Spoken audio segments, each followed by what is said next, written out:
Selamat sore para penonton, Bapak Ibu sekalian. Selamat datang di Manufacturing Digital Hub di Manufacturing Indonesia di G-Expo Kemayoran. Kali ini kita kedatangan narasumber dari PT Global Millenia Technology, betul Pak ya? Dengan Bapak Budi Bambang. Saat ini beliau akan memberikan paparan untuk judulnya Machine Vision, betul? Machine Vision. Betul, nah, ini saya ingin tanya sebentar, Pak. Silakan, Pak. Pak Budi Bambang ini di PT Global sebagai apa, Pak? Saya sebagai R&D-nya, Pak. R&D-nya. Oke. Untuk waktu mempersingkat waktu, saya langsung mempersilahkan Pak Budi untuk presentasi. Silakan, Pak. Baik, terima kasih, Pak. Baik, Bapak para netizen ini, Pak ya. Netizen. Baik, nanti. para netizen, kami akan mulai dengan mesin vision. Apa yang kami lakukan di dalam mesin vision ini? Tentu di dalam mesin vision ini Pak, ada banyak tipe dan begitu banyak model, begitu Bapak. Salah satunya adalah yang disebut smart machine vision, di mana itu sebuah perangkat yang udah jadi, factory tinggal menggunakannya saja. Nah,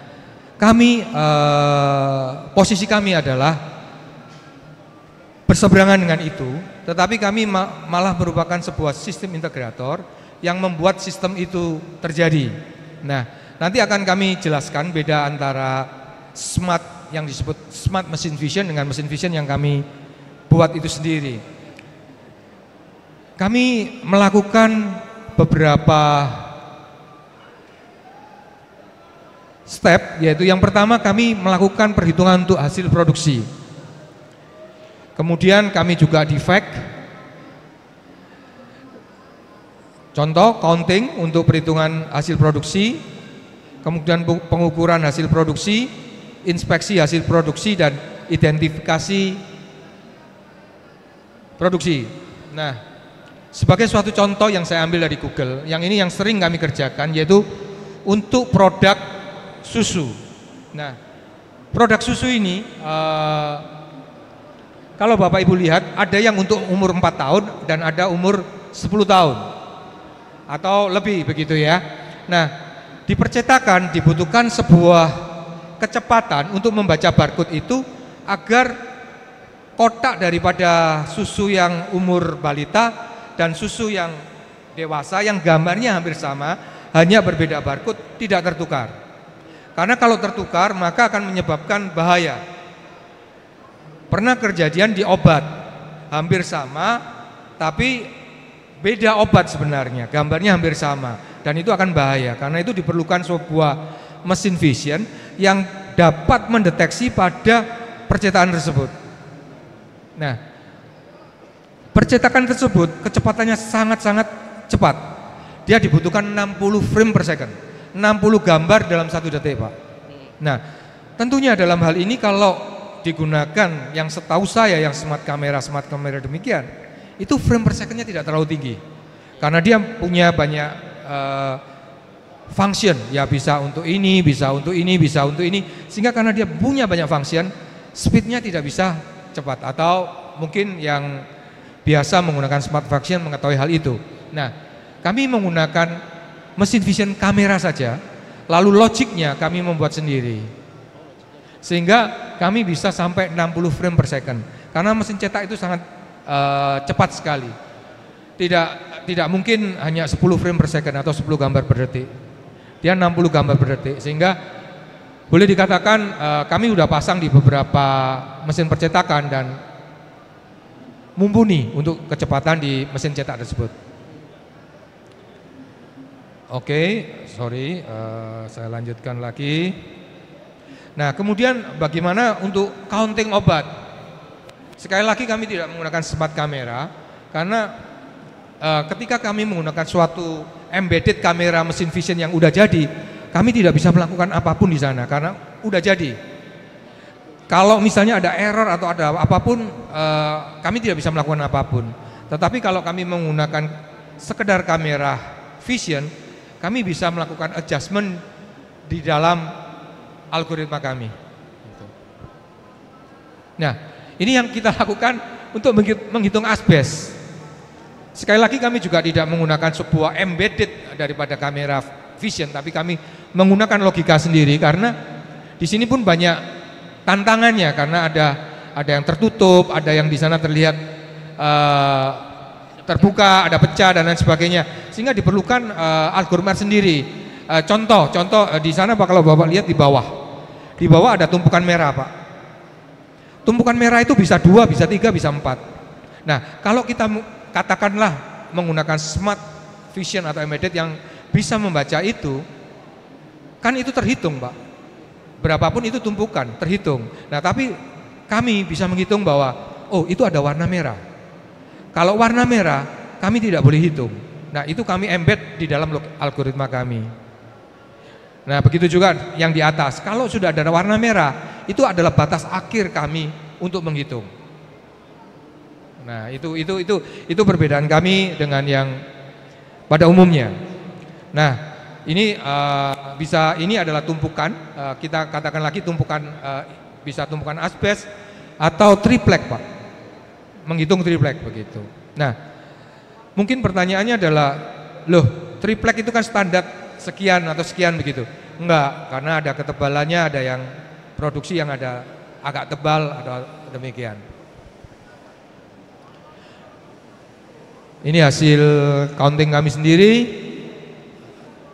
Nah, ini juga gasket. Ada sebuah tumpukan yang harus kami hitung. Sehingga ini menggunakan juga algoritma kami karena ada yang menonjol, ada yang masuk, sehingga akan mempersulit perhitungan kalau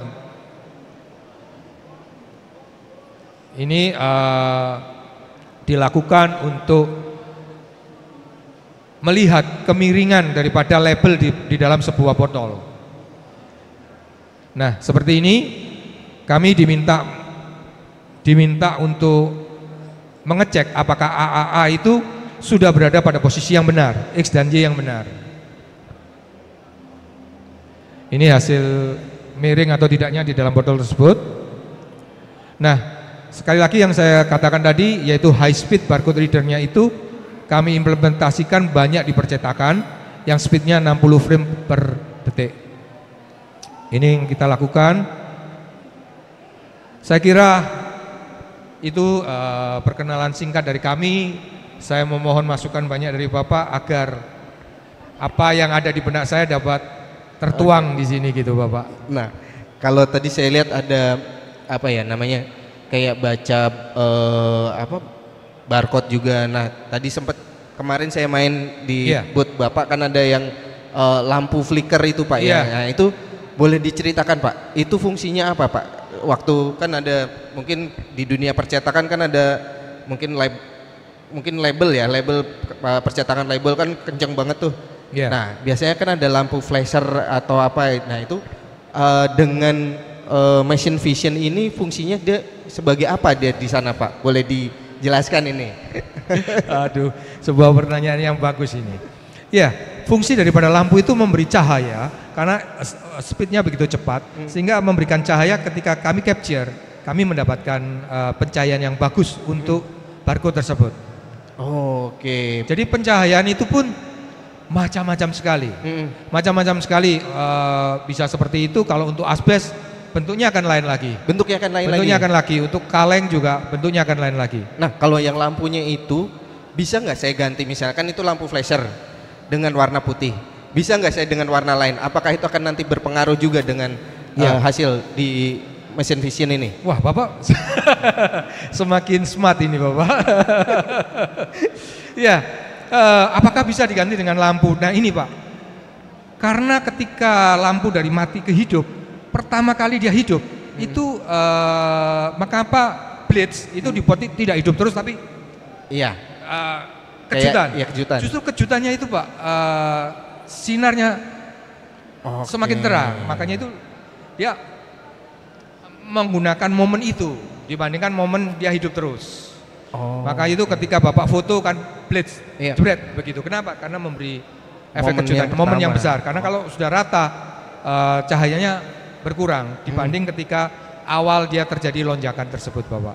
Nah, kalau saya menggunakan warna lain nih, Pak, kan ada kalau tadi menggunakan blitz blitz kamera lah ya. Kan biasanya ada fotografer tuh menggunakan blitz kamera tuh warnanya diganti-ganti nih. Nah, ketika saya menggunakan warna yang saya ganti, saya tutupin nih lampunya.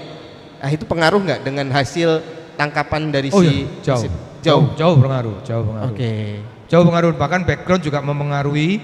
Bahkan sometimes kalau kita seperti cahaya luar terlalu mengganggu dan kita diminta untuk botol seperti botol yang ini tadi, yang ini kan pencahayaan botol ya. Ini botol ini. Nah, ini kita tutup juga supaya cahaya luar nggak masuk, karena kami harus membaca satu persatu huruf di situ salah atau tidak. Oke. Oh, ini harus dibaca semua ini. Oh iya, nggak boleh ada huruf yang tercacat begitu. Nah, untuk itu kita butuh, dia tidak memantulkan cahaya begitu. Belakangnya juga harus ditutup, kalau enggak kita nggak bisa membaca tulisan tersebut dengan baik.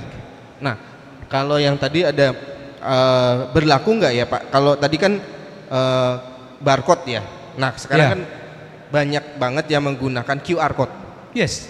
Nah, itu akan teknik yang sama akan berlaku juga dengan barcode itu atau enggak? Ya. Pastinya akan sama. Pastinya. Baik, begini Bapak. QR code dan barcode. Di barcode sendiri ada begitu banyak penomoran, ada Pharmacode. Pharmacode itu digunakan untuk obat. Ya, lalu ada 3 of 9, 3 of 9, kemudian ada 2 of 5, ada banyak macam barcode. Dan itu akan menentukan speed, Pak. Nah, pada percetakan kita pasang Pharmacode, Pak. Karena Pharmacode speednya paling cepat. Karena dia hanya ada biner, hanya 0 dan 1. Hitam dan putihnya nyata, dia ada start bit dan ada stop bitnya nyata, sehingga kita nggak akan loss untuk itu. Nah, kita gunakan Pharmacode kalau kotak susu pada bagian yang tidak terlihat orang, kita gunakan Pharmacode supaya speed cepat. Tapi kalau Bapak bertanya, kalau QR code gimana? Lebih lambat, Pak. Lebih lambat. Karena informasi jauh lebih banyak. Belum lagi kalau Bapak tambah informasi yang banyak di situ, pembacaan kami lebih lama. Kameranya nggak lama, otaknya yang lama mikirnya, Pak. CPU-nya yang akan menerjemahkan translate dari gambar itu ke sebuah code, itu yang agak lama. Jadi karena dalam QR code itu, dalam sebuah kotak itu banyak informasi di dalamnya. Semakin banyak informasi yang dijejalkan di sana akan semakin lama. Berarti. Nah, kalau Pharmacode dia tahu start bit, stop bit. Nah, kemudian sometimes kita pernah menghadapi customer yang di kotaknya, Pak. Di kotaknya ada barcode. Lah, warnanya itu, warna barcode-nya dikasih warna orange. Ya, menyiksa. Akan sulit terbaca. Apakah akan terjadi kesalahan membaca kode? Enggak apa? Bukan hanya itu, yang nggak terbaca. Nggak terbaca. Sehingga apalagi orange-nya sangat-sangat hampir-hampir sama dengan produknya. Ya, susah. Dia harus mengganti itu dengan gambar yang lain, atau minimal di bagian itu dibedakan yang seputar warna backgroundnya putih dengan orange begitu. Nah, ini tadi saya agak nyimpang. Tadi ada gambar asbes dengan ujung atas bawah dikasih warna. Yes.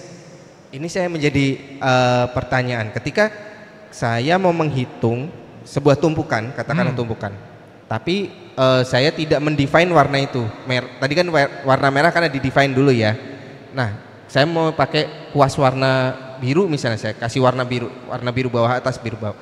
Apakah itu nanti akan dia baca juga atau dia hanya memang mengenalkan warna merah sebagai endpoint untuk ininya, atau bagaimana itu, Pak? Boleh? Iya. Thank you, Pak. Iya. Kenyataannya terjadi sebuah kesepakatan sebetulnya. Mereka selalu menggunakan cat merah untuk sebagai tumpukan tatakan daripada benda tersebut, sehingga warnanya merah. Nah, tentunya ketika dia mengganti warna jadi hijau atau biru, ya terpaksa mereka harus menghubungi kami untuk kami rubah kembali hijaunya seberapa hijau RGB-nya. Karena merahnya juga kita RGB-nya berapa kira-kira. Baru kami adjust di sana. Kalau tidak ya kami akan buatkan sebuah inputan RGB yang ya, you coba sendiri, masukkan sendiri di inputan itu begitu. Jadi kan biasanya kalau vendor datang nih, dia asal main taruh aja kan. Kalau tadi sudah di define warna merah ya dengan warna tertentu lah gitu. Dia datang dengan warna lain, berarti dari dari Bapak sendiri nanti akan mendefinkan lagi atau begini. Pada umumnya ini kan pabrik Pak ya. Pabrik itu setelah produksi, barangnya produksi, kan ditumpukkan ke tatakan yang berwarna merah. Iya. Jadi aslinya memang dia sendiri yang menyediakan itu. Oh. Okay. Jadi agak tidak mungkin dia merubah warna, bukan setelah dijual. Oh, bukan setelah dijual, tetapi di factory-nya. Karena dia tatakannya memang merah, sehingga dia kirim ke orang juga dengan tatakan itu begitu. Oke, paham. Nah, tadi juga ada kayak terjadi kayak ditumpukan asbes tadi ada pecah misalnya. Kalau pecah itu dia langsung si kamera itu dia akan mendefine itu apakah karena setelah kita memberikan info beberapa sampel bahwa itu pecah itu bisa dimasukkan atau bagaimana itu Pak? Ya, kalau itu kan termasuk algoritma dari program. Ketika dia sampai di atas dan kelihatan itu ada rongga, maka dia berhenti menghitung. Dia berhenti menghitung dan katakanlah bahwa mereka kan tahu bahwa satu tumpukan ini jumlahnya katakan 100 atau 150. Dia akan berhenti menghitung di 148. Loh, kenapa ini? Baru dia lakukan manual. Kenapa ini begini? Kenapa mesin visionnya menghitungnya cuma 149? Begitu. Tentunya kalau semakin setiap kali kami salah menghitung, ya akan ditolak sama mereka. Alat ini kenapa? Kan tidak benar. Begitu. Nah, kalau umur dari pemakaiannya sendiri Pak, dari mulai pemasangan sampai proses dia berjalan itu berapa waktu sih Pak? Berapa lama bertahan alat ini untuk dia terpeka lah terhadap cara menghitungnya. Pasti kan harus ada maintenance. Kalau mobil kan ada maintenance ganti oli segala per kilometer gitu. Nah itu untuk di mesin ini apa ada semacam itu juga Pak? Ya, kami memasangnya yang sering kami lakukan di mesin percetakan gitu ya. Pada umumnya hanya membersihkan di lensanya yang penting. Di lensanya. Dan biasanya mereka udah tahu sendiri cara peletakan daripada, biasanya pasti bergeser ya. Cara pemasangannya mereka tahu sendiri cara pemasangannya. Hanya itu aja. Hanya itu untuk aja. Untuk ketahanan waktunya berapa tahun itu? Nggak ada. Oke. Kita garansi 1 tahun. Garansi 1 tahun. Nah, ini kan nanti akan naik di sosial media nih Pak, di YouTube.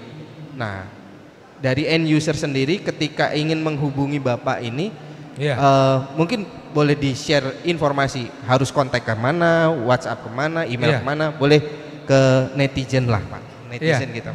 Iya, kami dapat dihubungi di mesinvision.id. Di sana ada email kami, atau di TV di Global Millennia mungkin lebih mudahnya di mesinvision.id. Di sana ada mesinvision.id di sana. Mesinvision.id ya. Oke. Mesinvision.id mungkin gampang. Nanti juga untuk nomor handphone juga ada di sana semuanya. Di sana semua. Oke. Nah, sebelum closing ini Pak, tanggapan, kesan dan pesan apa sih ketika Bapak mengikuti event ini, acara hari ini di Manufacture Indonesia ini untuk manufacturing ini apa untuk kedepannya Pak? Dari segi mesin vision ini tentunya. Sebelumnya saya juga cukup kaget melihat perkembangan daripada automation tentunya. Belum ke mesin vision Pak, ke automation, di mana banyak perusahaan besar yang sudah join di sini. Dan itu sudah sepertinya kita nggak perlu ke luar negeri Pak, karena semua udah ada. Nah, di dalam saya bekerja di mesin vision, kami tentu membutuhkan partner-partner di automation. Ya, di sini sudah tersedia semua. Jadi Bapak ke luar negeri? Semua, nggak perlu ke luar negeri. Banyak function-function spare part yang kita butuhkan yang ada di sini. Ya, kalau saya boleh menyebut, saya akan sebut namanya begitu. Banyak di sini yang sudah ada. Kita nggak perlu lagi ke luar negeri. Nah, kalau dari mesin vision sendiri bagaimana? Saya melihat masih sedikit Pak. Masih sedikit sekali yang ikut pameran di mesin vision. Berarti tanggapan kedepannya nih, apakah mereka dari mesin vision ini kan semakin berkembang lagi, atau nanti kedepannya bagaimana, mungkin ada tambahan dari Pak? Bagi kami akan lebih baik kalau semakin banyak pemain mesin vision yang terutama di kamera-kamera ya. Saya melihat kamera-kamera mesin vision sedikit sekali yang ada. Yang mungkin yang sebelum saya itu ada satu, tapi yang dari Eropa, dari Jerman, yang dari luar masih sedikit sekali. Masih sedikit sekali. Ada satu ya saya lihat, tapi ya sedikit sekali. Belum begitu banyak. Tapi kalau automation, wow. Oke. Baiklah. Udah begitu baik. Terima kasih untuk Pak Budi Bambang untuk informasi sharing pada siang hari ini. Oke, para netizen, para pengguna, para pengunjung sekalian, terima kasih. Kita akan nantikan siapa narasumber pada acara berikutnya pada podcast di podcast 180 Degrees di Manufacturing Indonesia ini untuk sesi berikutnya. Terima kasih, selamat siang.